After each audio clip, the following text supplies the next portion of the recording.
हरेक मानिसको प्रकृतिसँग सम्बन्ध गाँसिएको हुन्छ। मानिसहरू प्रकृतिसँगै खेल्न, डुल्न, घुम्न अति नै मन पराउँछन्। धेरै मानिसहरूको घुमफिर गरिरहने, नयाँ नयाँ ठाउँको सौन्दर्यको आनन्द लिने बानी हुन्छ। कतिपयले घुमफिरका लागि नयाँ गन्तव्य खोजिरहेका हुन्छन्। म आज तपाईँहरूलाई घुमफिरका लागि अति नै उत्कृष्ट ठाउँ गलेखामकोटको भिडियो सामग्री देखाउँदैछु। श्यामगा गलेखामकोट सदरमुकाम दमौलीबाट 18 किलोमिटर उत्तरतर्फ रहेको ठाउँ हो। समुद्री सतहबाट 1207 मिटर उचाइमा रहेको यो डाँडा घुम्नका लागि अति नै आकर्षक रहेको छ। दमौलीबाट चापाटार, कन्टार, पतिनीटार, सेरा, बरबटे, रानीटारी, बाह्रविसे, रातमाटा, श्यामगा हटिया, किरापानी हुँदै गलेखाम पुग्न सकिन्छ। 14 किलोमिटरको पक्की बाटो र 4 किलोमिटरको कच्ची बाटो यात्रा गरेपछि गलेखामकोट पुग्न सकिन्छ।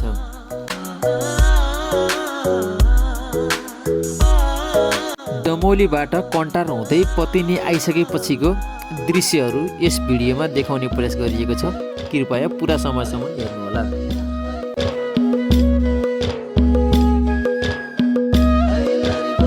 साथीहरू, यो पतिनीटारको दृश्य हो। यो साँगे खोलाको पक्की पुल तरिसके पछाडि यो ठाउँमा आइपुगिन्छ। यहाँनिर सम्म बाटो रहेको छ। हामी यो बाटो हुँदै गलेखामकोटतर्फ यात्रा गर्दैछौँ।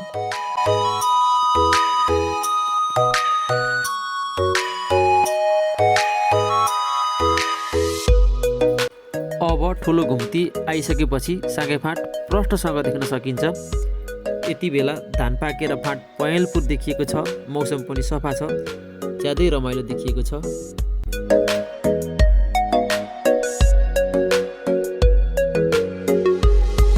साथीहरू, हामी रानटारी आइपुगेका छौँ। यो बाटोको पुरा दृश्यहरू यस अगाडिको भिडियोहरूमा पनि देखाइएको छ। त्यसैले यो भिडियोमा मुख्य केही भाग मात्र देखाएको छु। हामी पक्की बाटो हुँदै निरन्तर यात्रा गरिरहन्छौँ। यो बाटो श्यामगा हटियासम्म पुरै बिच रहेको छ। त्यसैले हामी नछोडिकन यात्रा गर्छौँ।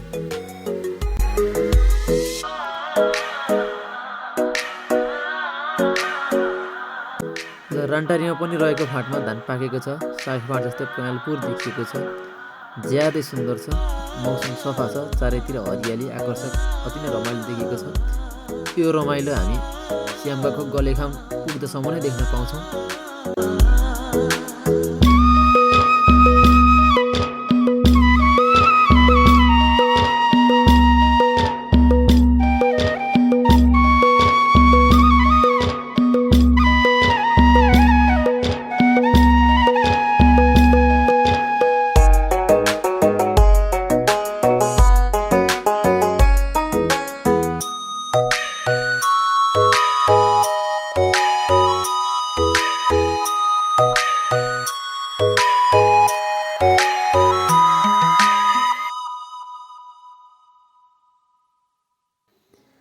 हामी यति बेला बाह्रविसे कटेर माथि अमरेनी भन्दा पनि माथि पुगिसकेका छौँ। अब भने यो ठाउँको लागि भिडियो हाम्रो लागि पहिलो भिडियो हो र नयाँ भिडियो। त्यसैले पनि हामी बाटोको पुरा दृश्यहरू हजुरहरूलाई देखाउँदैछौँ। यहाँनिर दो बाटो आउँछ साथीहरू। एउटा बाटो कच्ची बाटो छ र अर्को बाटो पक्की बाटो छ। हामी पक्की बाटोतर्फ यात्रा गर्छौँ। यहाँबाट उकालो बाटो पनि सुरु हुन्छ। यहाँबाट जङ्गलको बाटो सुरु हुन्छ र गलेखामकोटको लागि उकालो बाटो पनि यहीँबाट सुरु हुन्छ। अब चाहिँ रातोमाटा नपुग्दासम्म पुरै जङ्गल छ। हामी यसै जङ्गलको बिचभाग हुँदै यात्रा गरिरहेका छौँ।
बाटोमाटा कटेर श्यामगातर्फ यात्रा गरिरहेका छौँ।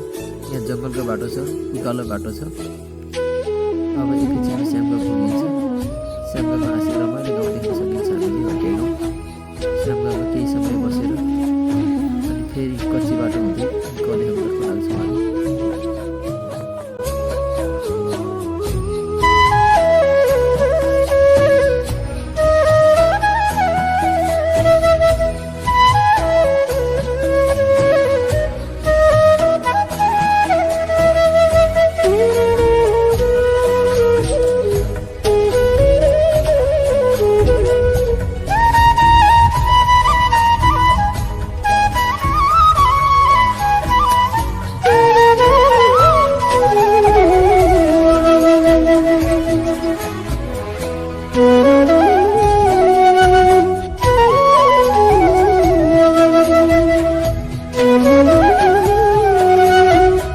साथीहरू, हामी ब्यास नगरपालिका वार्ड नम्बर 6 को श्यामगा हटिया गाउँ आइपुगेको छ।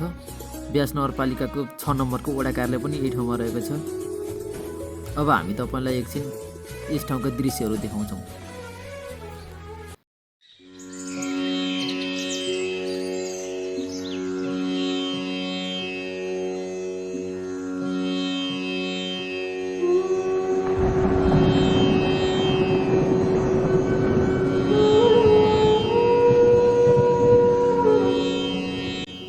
सिन्धुमार्गको पक्की बाटो भने यहीँसम्म मात्र रहेको छ। यो श्यामगा हटिया गाउँ हो। यहाँनिर बस्ती बाक्लो रहेको छ। यो पुरानो बस्ती हो। यहाँसम्म आउनका लागि गाडी पनि चलिरहन्छ।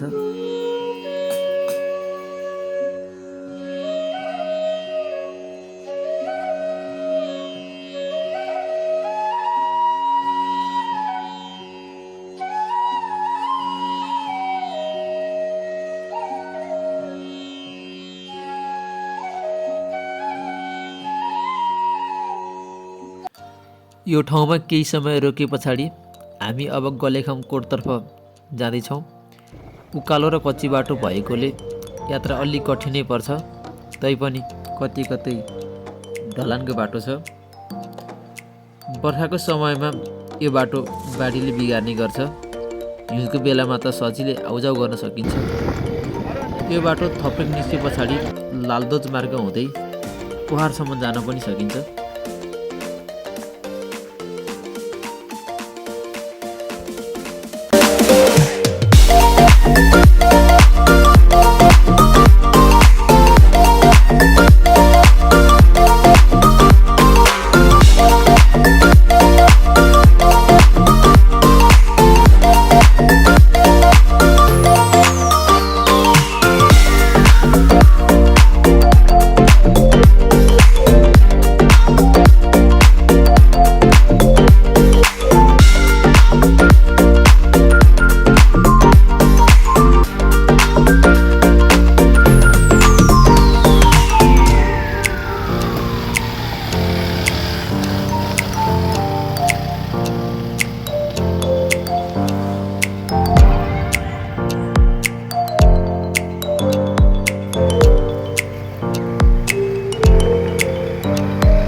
खबरै त्यही त हो नि गलेखामकोट कतिचोटि गयौ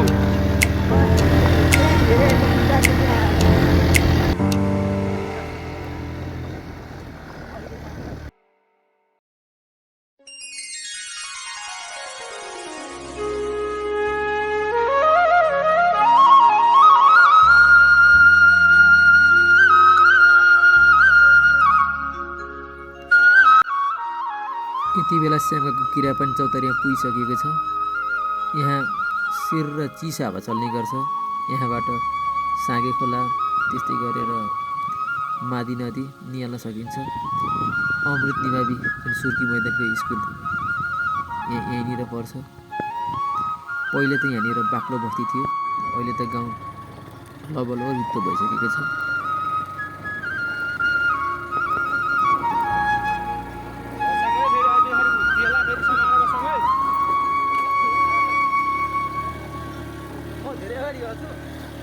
अलि अगाडि बाइकको टायर उडेछ अगाडिको हो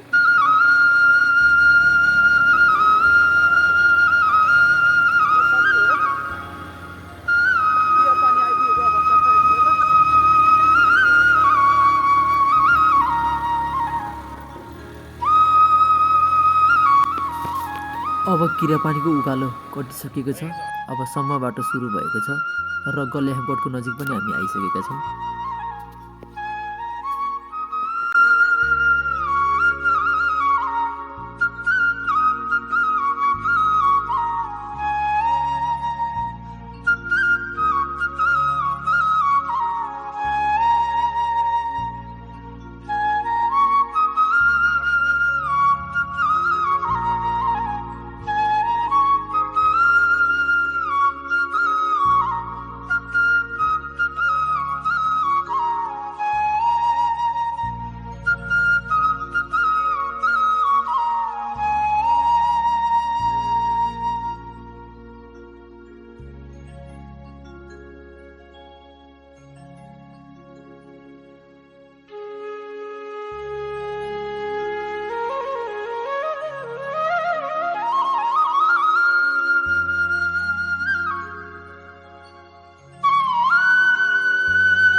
अब हामी यहाँबाट सिन्धुमार्ग छोडेर माथितर्फ उकालो लाग्छौँ। यो सिन्धुमार्ग हुँदै गयो भने थप्रै पुगिन्छ। हामी चाहिँ माथिल्लो बाटो हुँदै गलेखामकोट मन्दिरतर्फ जाँदैछौँ।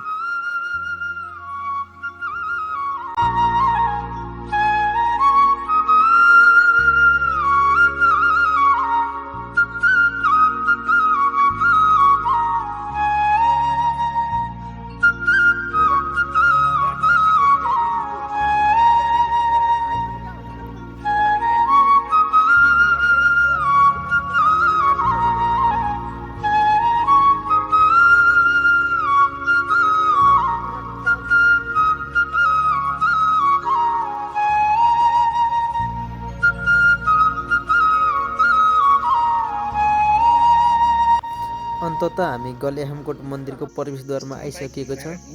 अब हाम्रो सवारी साधन यहीँ पार्किङ गरेर यस रेलिङ मार्ग हुँदै माथि मन्दिरतर्फ जान्छौँ।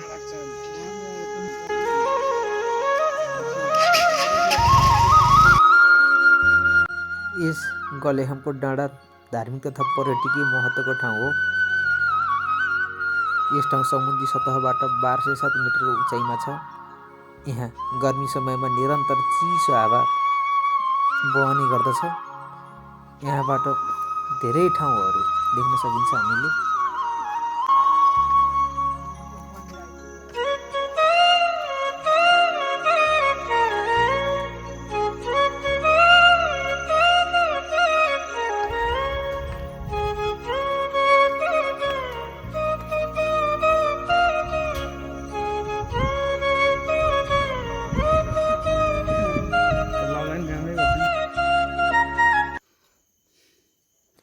यति बेला दसैँ तिहारको समय पनि परेको छ। फुलहरू फुलेर वातावरण सुगन्धित भएका छन्। लालुपाते, महामली, सयपत्री फुल फुलेर वातावरण राम्रो देखिएको छ, रमाइलो देखिएको छ।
यस गलेखामकोटबाट दगामदेखि पोखरा सराङकोटसम्म, लमजुङको जितादेखि भोटेवडार हुँदै तनहुको बन्दीपुर, छिम्केश्वरी, मानोङ, रिसिङ गाउँसम्मका डाँडाकाँडाहरू देख्न सकिन्छ। या भनौँ गण्डकी प्रदेशकै धेरै डाँडाकाँडाहरू यहाँबाट निहाल्न सकिन्छ। त्यस्तै गरेर धौलागिरी, अन्नपूर्ण, मनास्लो, गणेश हिमाल अवलोकनका लागि यो उत्कृष्ट गन्तव्य हो।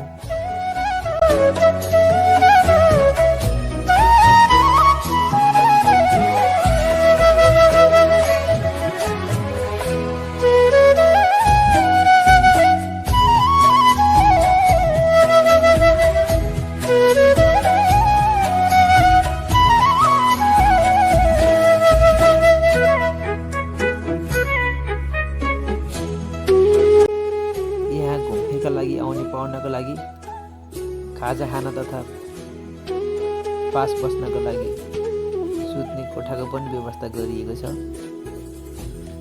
यो भिडियो हेरेर जो कोही पनि यहाँ घुम्न आउन सक्नुहुनेछ र खाना तथा बासको लागि चिन्ता लिइरहनु पर्दैन।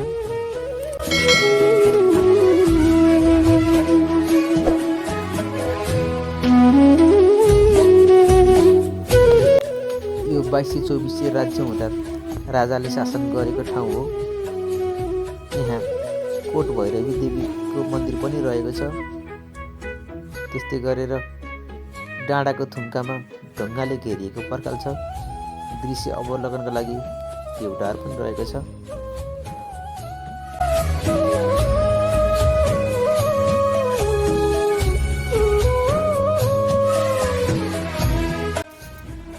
गलेखामकोटबाट अलिकति अगाडि हामी गयौँ भने ओहल्दी हुँदै थप्रे गाउँ पुग्छौँ र थप्रेको बाटो भने पहाडसम्म जोडिएको छ।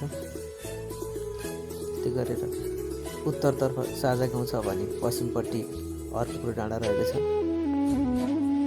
यस गलेखामकोटको ऐतिहासिक पाटोहरू के छ त? यसको बारेमा आदरणीय बुवा पदमपाडी अधिकारीले आफ्नो कुरा राख्नुभएको थियो। उहाँ आज हामी माझ हुनुहुन्न, तर उहाँले बोलेका कुराहरू भने हामीसँग छन्। कृपया सुनिदिनु होला। 1600-1700 सालतिर 22-24 राजा भए। यहाँ गलेखाममा चाहिँ शाह राजा बस्थ्यो अरे। शाही होइन, शाह बस्थ्यो अरे।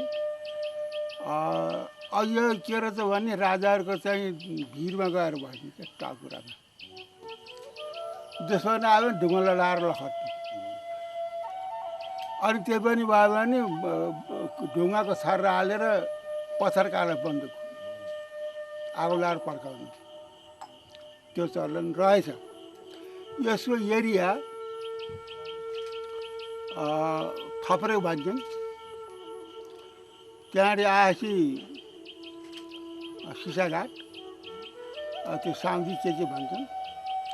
अनि यता हर्कपुर, फौसिङ, सुँदेर, हाँडीगाउँ, पतेनी। पतेनी साँगे र पतेनी हो। साँगेको चाहिँ नि मनपाङ हो, पतेनी चाहिँ नि गलेखामको हो।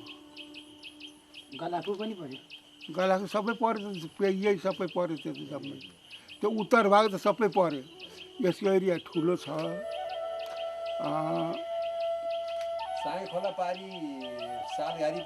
सालघारी पनि हो, बेसाडाँडा पनि हो। 96 सालमा त्यहाँ कुरुजानीमा परे। मगर मुखिया थियो। अनि यो मुखियालाई हपाएर चाहिँ उसले यो नारसिंह चुमीलाई, त्यो डुर सहर हाम्रो चाहिँ अलिकति थियो। त्यसले नेपालबाट बोलाएर मलाई ल कोटकुर तेरो पालो भनेर आएर धर्न कस्यो। उनको बाङ्ला थियो, गयो। मेरो बाङ्ला थिएन, मै गएँ। गएपछि फुलपातीको दिन बेलुखेर यस बेला बुढो भएको थियो। त्यो पिपलडाली भनेको ठाउँमा सबै पण्डित भनेर बुढा जम्मा भएर बसिरहेको छ। त्यो मुखिया पनि त्यही रहेछ। क्या हो भनेर सोधेँ। यसो हो भनेपछि यो बाँडाखाल कोटकुर पठाउनु। त्यहाँ उहाँएर बुढाहरूले झपारे, तीर्थदार पण्डितले सहित झपारे। उहाँपछि भयो चाहिँ उहाँको सर अर्को पठाउँछु भन्यो। तर मलाई हेर्न जाने इच्छा लाएर म गएँ। त्यहाँ जाँदा पुरानो तरबारहरू, खुकुरीहरू देखेँ। मैले देखेँ यति नै हो। यसको एरिया ठुलो छ।